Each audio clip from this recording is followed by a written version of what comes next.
Betty Ann Reyes n'est plus. L'actrice qui a joué dans plusieurs films et séries cultes des années 1970 s'est éteinte, à son domicile en Californie, lundi 4 juin dernier. Elle avait 81 ans. La comédienne souffrait de sclérose en plaques depuis plusieurs décennies et avait récemment fait de plusieurs chutes. L'actrice américaine Betty Ann Reyes est morte. Née Elizabeth Ann Reyes en 1943 dans l'Ohio, elle avait commencé sa carrière dans les années 1960. On a pu notamment la voir dans General Hospital, ou Hôpital Central, en français, un feuilleton télévisé américain qui est à ce jour le premier plus long et plus ancien feuilleton américain toujours en production devant les feux de l'amour et amour, gloire et beauté. Betty Ann Reyes a également joué Mickey dans la comédie d'action baptisée The Unholy Roller, 1972. Le pitch, dans les coulisses du circuit de roller derby. Claudia Jennings, une belle jeune femme rejoint une équipe de roller derby, mais son indépendance féroce et son esprit de compétition la mettent en difficulté.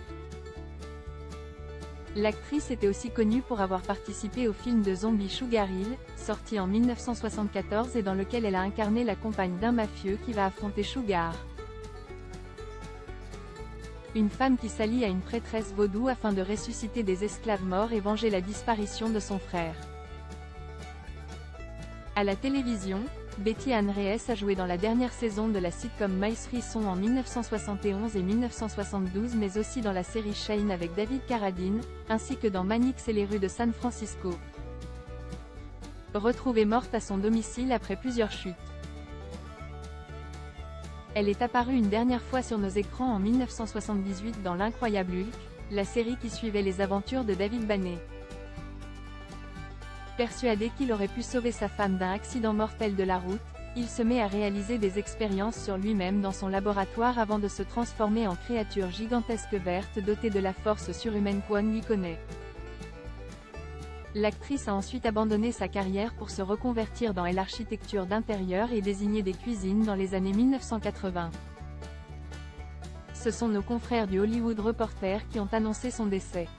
Betty Ann Reyes est morte à 81 ans lundi 4 juin dernier a-t-on appris. C'est à son domicile en Californie qu'elle a été retrouvée morte. Elle souffrait d'une sclérose en plaques depuis les années 1990 et avait récemment fait plusieurs chutes avant de mourir d'une crise cardiaque comme l'a annoncé sa nièce Kathleen Lux au Hollywood Reporter.